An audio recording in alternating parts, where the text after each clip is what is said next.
할렐루야. 우리 할렐루야 찬양대와 실내악단의 연주 하나님께서 기쁘게 받으시고 영광 받으신 줄로 믿습니다. 우수경칩이면 대동강이 풀린다는 말이 있죠. 오늘이 바로 우수입니다. 아직 좀 겨울에 찬기가 남아있지만 곧이어 추운 겨울 날씨 다 누그러지고 봄 기운이 확연해지리라고 생각합니다. 성도님들의 삶에도 봄 기운이 돌고 육체적으로도 강건하시고 영적으로도 새 힘을 누리시기를 주님의 이름으로 축복합니다. 오늘 말씀의 제목을 함께 하겠습니다. 죽이는 사람, 살리는 사람. 물론 살리는 사람이 되자 하는 그런 말씀입니다. 1875년에 독일에서 두 사람의 유명한 사람이 태어났습니다. 두 사람은 정반대의 삶을 산 사람입니다. 한 사람은 어렸을 때에 자기 친엄마가 유대인과 재혼하는 것으로 인해서 상처를 받았고 그것이 유대인을 증오하는 계기가 되어 난폭한 성격의 사람이 되었습니다. 나중에 독재자가 되어서 2차 세계대전을 일으켜 600만 명이나 되는 유대인들을 학살하였고 수천만 명의 인명을 희생시켰습니다. 그리고 독일이 패망하기 직전인 1945년 4월 30일 그날 결혼한 아내와 함께 청산가리, 음독과 함께 권총으로 사용해서 인생을 마쳤습니다. 그의 이름은 아돌프 히틀러입니다.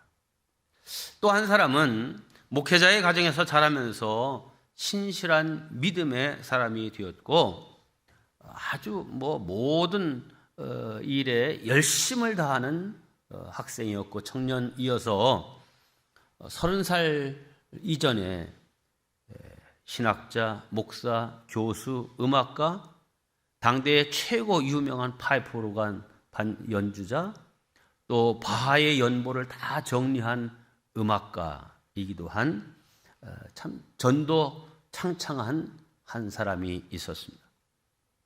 그러던 어느 날 자기가 가르치던 스트라부스 대학교에 이 프랑스 선교사들이 아프리카에서 선교하다가 돌아와서 보고를 하는 소리를 듣게 되었는데 이 아프리카 대륙에는 의사들이 없어서 흑인들이 수없이 그야말로 너무 허무하게 죽어가고 있다는 이야기를 듣게 됩니다.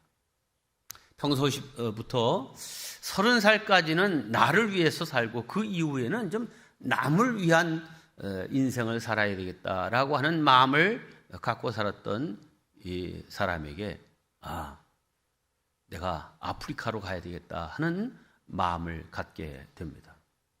의사가 없다는 소식이었기 때문에 그때 다시 자기가 교수로 있던 그 대학에 의대생으로 다시 입학을 해서 의학 공부를 시작해서 그가 38살 때 의학 박사학위를 받게 됩니다. 그리고 함께 아프리카로 선교를 가기로 작정한 아내는 남편을 돕기 위해서 간호사 공부를 합니다. 당시 프랑스 령이었던 아프리카 가봉으로 가서 죽을 때까지 50년 동안 선교와 의료 활동을 해서 위대한 인류의 등불이 됩니다. 그는 1952년도에 노벨 평화상을 받게 되었고 그 상금으로 가봉에 한센인 병원과 그 사람들이 살 수 있는 곳을 마련하기도 했습니다. 1965년 90세를 일기로 아프리카 현지에서 세상을 떠날 때까지 그는 선교지를 떠나지 않았습니다. 함께 동반자로 일했던 아내가 82세에 세상을 떠난 이후로는 단 한 번도 유럽 대륙을 밟지 않고 자기의 선교지 그 현장을 떠나지 않았습니다. 그의 이름은 아프리카의 성자로 친송받는 알버트 슈바이처입니다. 이 세상에는 크게 두 종류의 사람으로 나누어집니다. 탄성이 저절로 나오게 되는 사람이고요. 어떤 사람은 한숨이 나오는, 탄식이 나오는 그런 사람입니다. 평화를 위해서 일하는 사람이 있는가 하면 반대로 전쟁을 일으켜 악을 행하는 사람이 있습니다. 남을 행복하게 하는 사람이 있는가 하면 반면에 남을 불행하게 만드는 사람이 있습니다. 살리는 사람이 있는가 하면 죽이는 사람도 있습니다. 오늘 본문에도 살리는 사람과 죽이는 사람이 등장합니다. 오늘 본문과 똑같은 이 안식일 문제를 다루고 있는 마가복음에서는 예수님께서 이렇게 말씀하십니다. 그들에게 이르시되 안식일에 선을 행하는 것과 악을 행하는 것, 생명을 구하는 것과 죽이는 것 어느 것이 옳으냐 하시니 그들이 잠잠하거늘. 네, 예수님 당시에도 이렇게 두 종류의 사람이 있었는데 이 사람들을 살펴보면서 함께 오늘 은혜를 나누고자 합니다. 첫째, 죽이는 사람입니다. 예수님 당시에는 네 분파의 사람들이 여론을 주도하면서 서로 주도권을 차지하기 위해서 치열한 경쟁을 벌이고 있었습니다. 바리새인, 사두개인, 에스네파, 열심당, 셀로당이라고도 하죠. 이 네 파입니다. 근데 이 네 파 중에 특별히 바리새파 사람들이 예수님에 대해서 굉장히 적대감을 품고 있었습니다. 아니, 저 예수는 저 나사렛 시골 동네 출신이고 언제 그가 정식 이제 이 율법을 배운 적이 있지도 않은 사람이 갑자기 저렇게 나타나서 난리지? 이렇게 생각한 거죠. 예수님이 공생애를 시작하시면서 환자를 고치고 여러 가지 기사와 이적을 베푸시고 또한 그가 가르치시는 말씀이 엄청난 권위가 있어서 사람들이 다 이 예수 주위로 몰려들었습니다.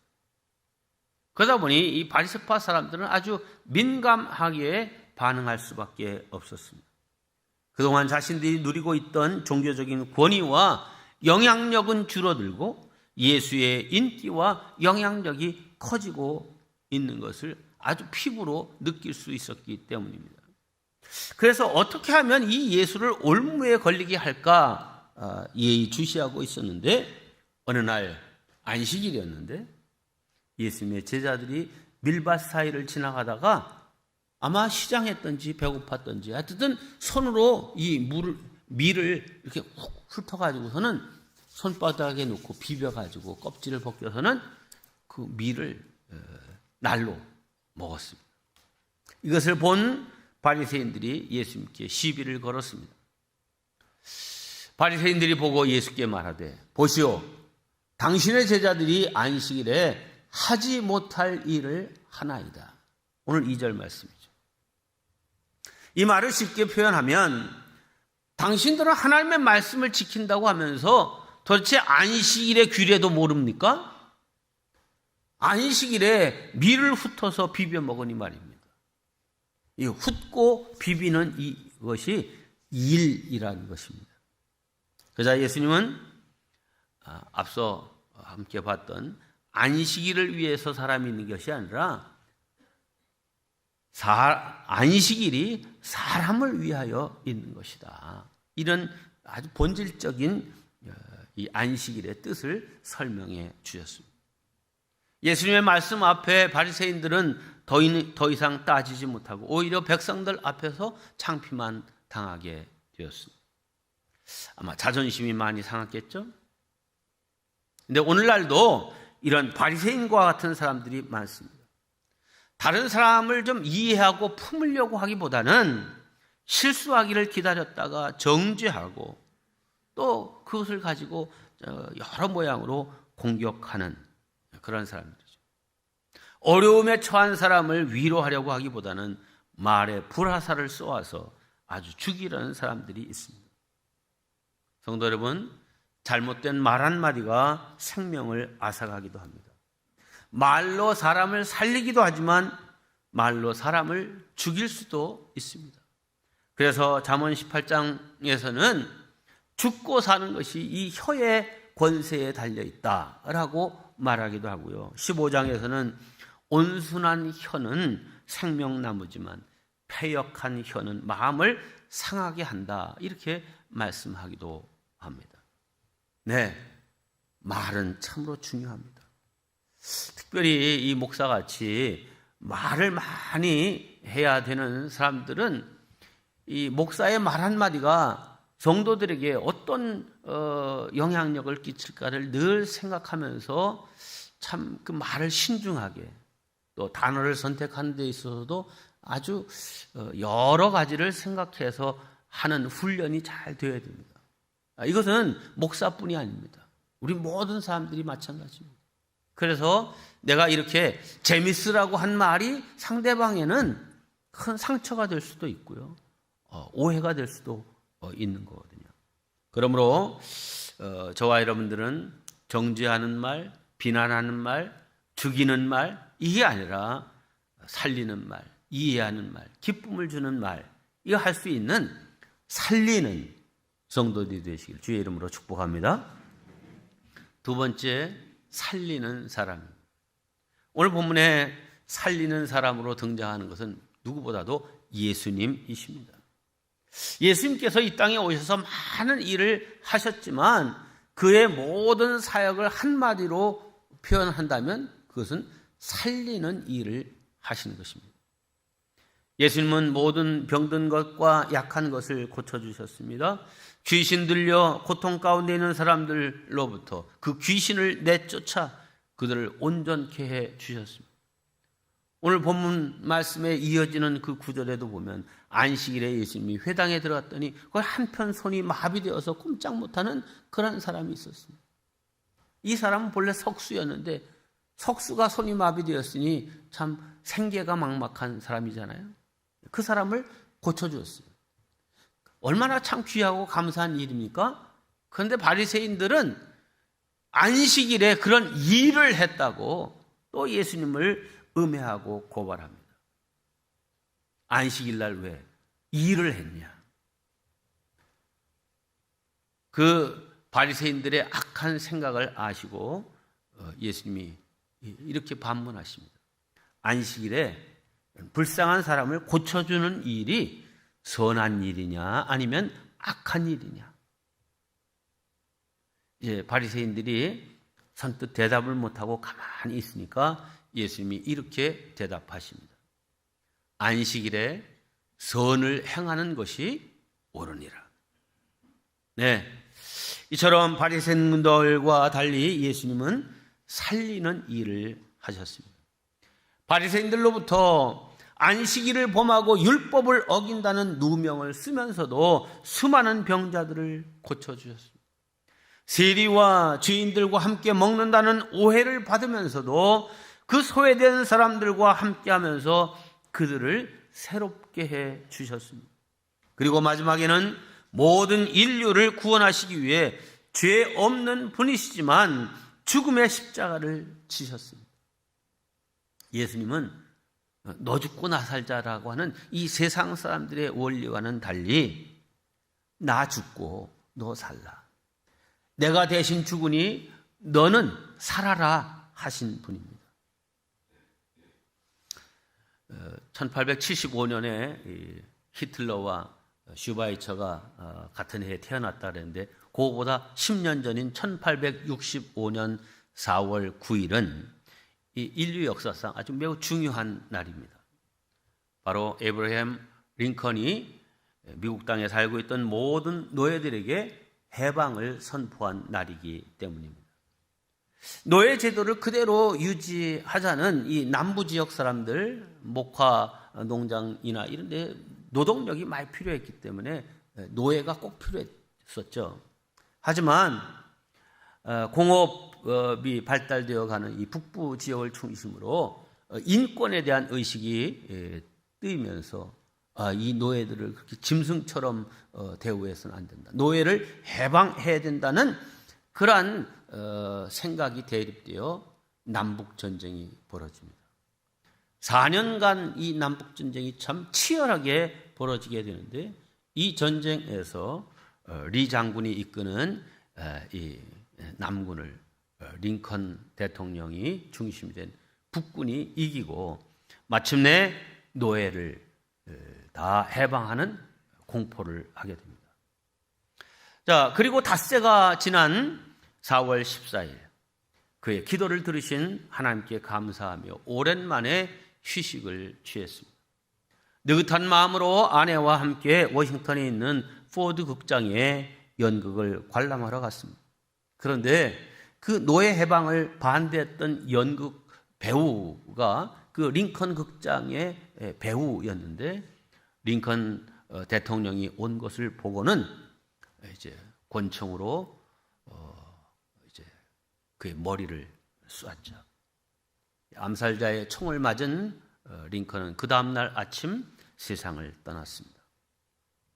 암살자와 그 배후의 사람들을 다 체포하고 뒷수습을 한 후에 열흘 뒤에 링컨의 시신을 실은 운구차가 그의 고향인 일리노이주의 스프링필드로 운구되기 위해서 백악관을 떠나 펜실베니아 애비뉴 이 대로를 따라서 이제 연구차가 이제 출발합니다.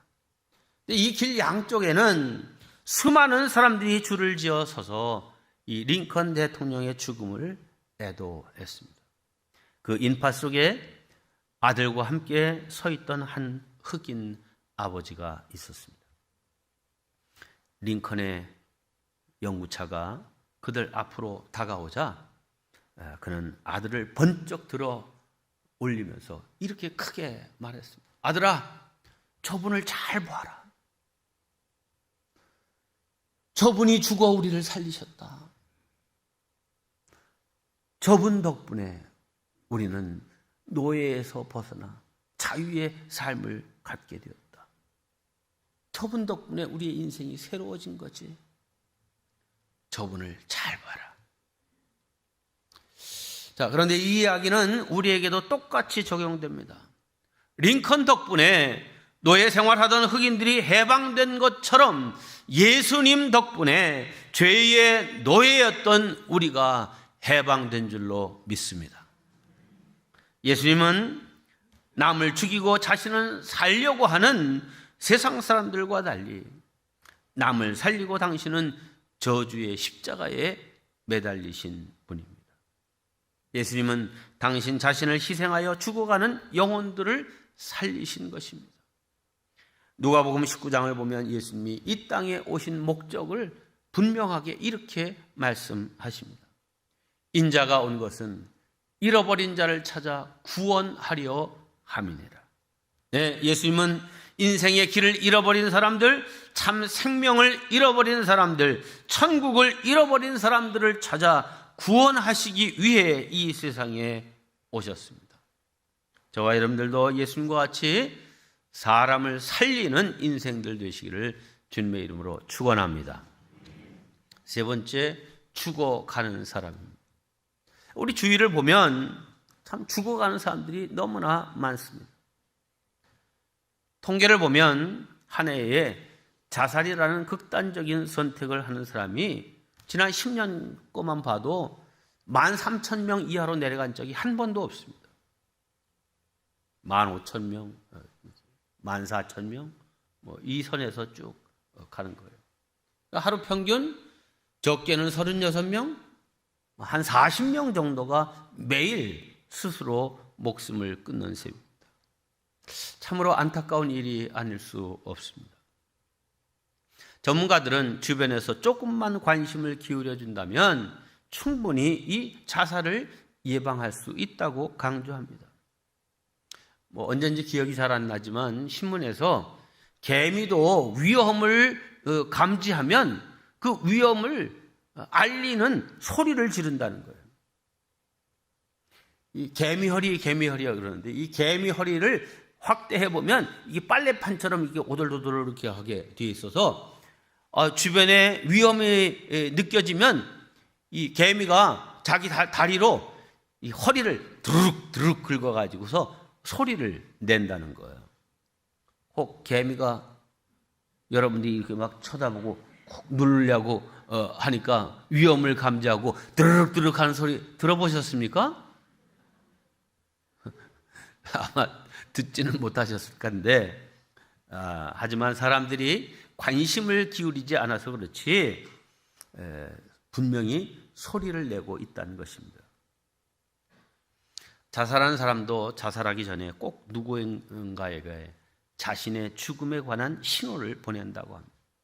가까운 가족이나 친구들에게 더 이상 살고 싶지 않아, 나 죽고 싶어라고 신호를 보내지만 주위 사람들이 관심을 갖지 않기 때문에 그냥 모르고 있다가 그 사람이 죽고 난 후에야 뒤늦게 깨닫게 된다고 합니다.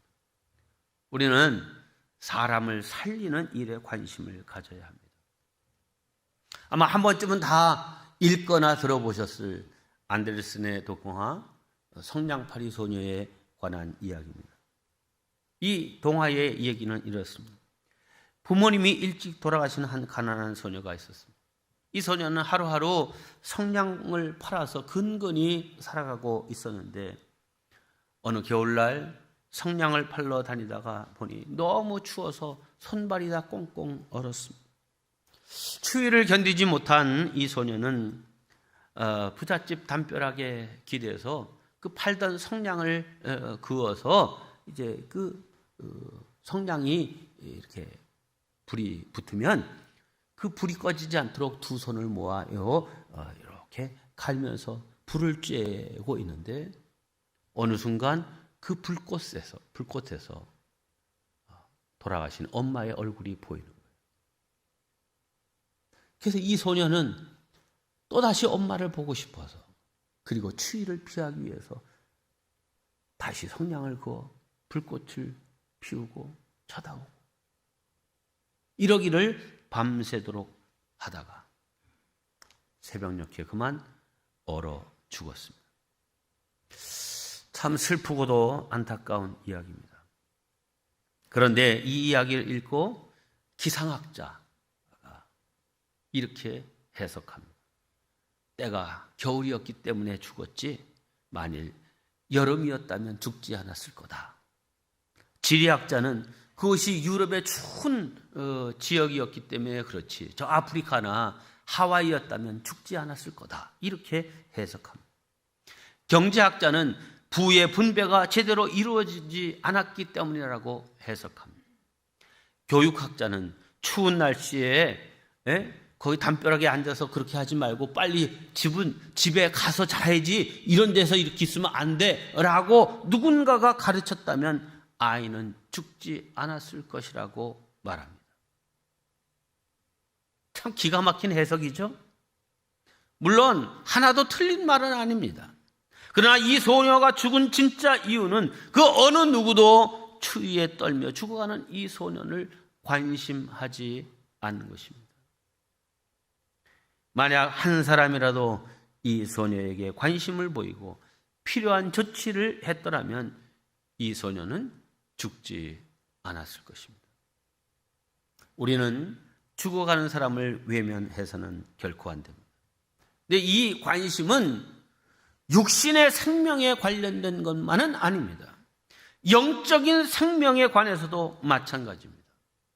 성경학자이며 부흥사인 체프먼 목사님은 복음서를 샅샅이 살펴본 후에 이런 통계를 발표했습니다. 예수님의 공생애 중에 예수님께 나와 예수님으로부터 고침을 받은 사람이 40명이었다는 거예요. 자, 그런데 그 40명 고침받은 사람 가운데 34명은 친구나 가족 등 어떤 사람인가에 의해서 이끌려서 예수님께 나와 그런 치유의 은혜를 입게 되었다는 겁니다. 단지 6명만 비율로는 15%에 불과한 사람만 스스로 예수님께 나와서 치유받았다 하는 거죠. 자, 85%의 사람이 스스로가 아닌 누군가에 의해 이끌림받아 예수님께 나왔다는 이 사실, 여러분 참 놀랍지 않습니까? 여기서 저는 사도 바울께서 하신 말씀을 떠올리게 됩니다. 로마서 10장 말씀입니다. 누구든지 주의 이름을 부르는 자는 구원을 받으리라. 그런즉 그들이 믿지 아니하는 이를 어찌 부르리요? 듣지도 못한 이를 어찌 믿으리요? 전파하는 자가 없이 어찌 들으리요? 보내심을 받지 아니하였으면 어찌 전파하리요? 기록된 바 아름답도다. 좋은 소식을 전하는 자들의 발이여 함과 같으니라. 그렇습니다. 복음을 전파하는 자가 없이 어찌 듣고 믿을 수 있겠습니까?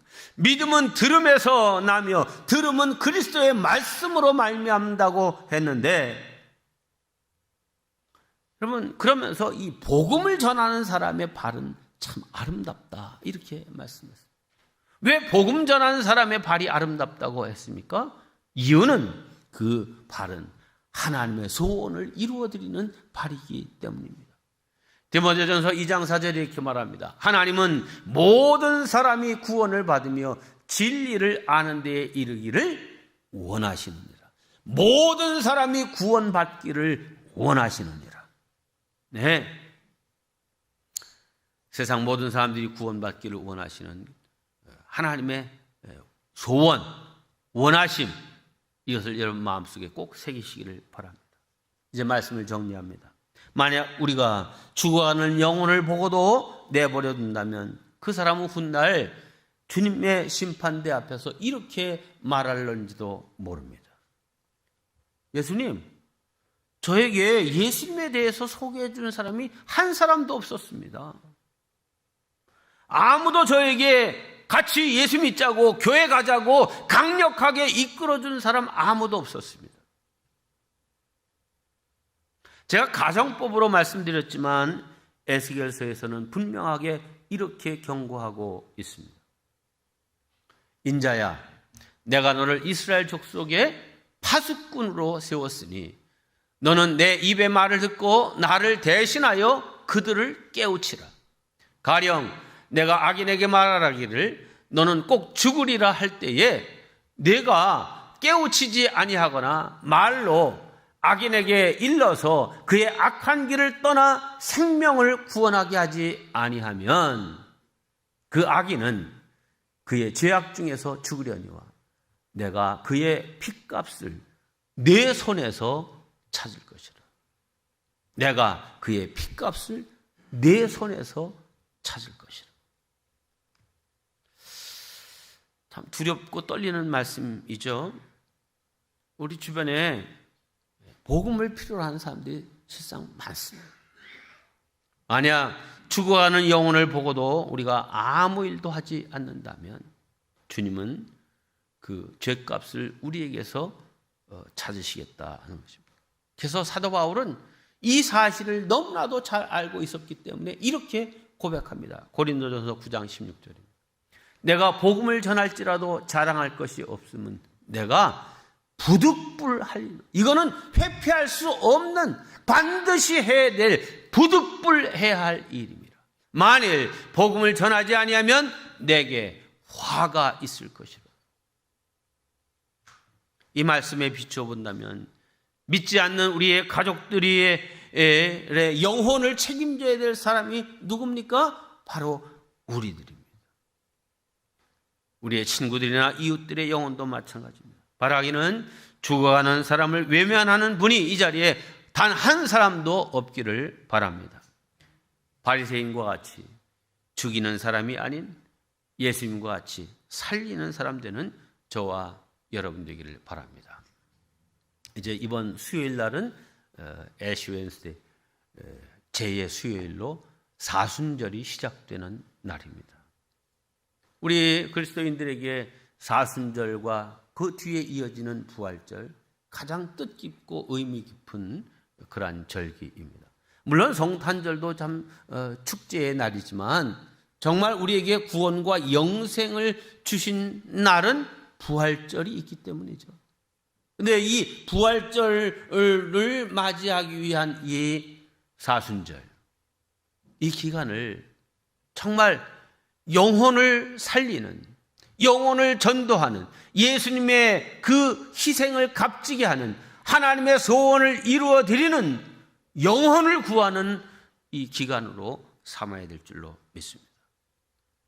바라기는 여러분 모두가 가족 전도의 기회, 친구와 이웃에게 복음을 전하는 기회로 삼아 4월 둘째 주일에 우리가 부활절을 맞이하게 될 텐데 이 부활절이 진정 영적 부활의 축제일이 될 수 있기를 주님의 이름으로 축원합니다.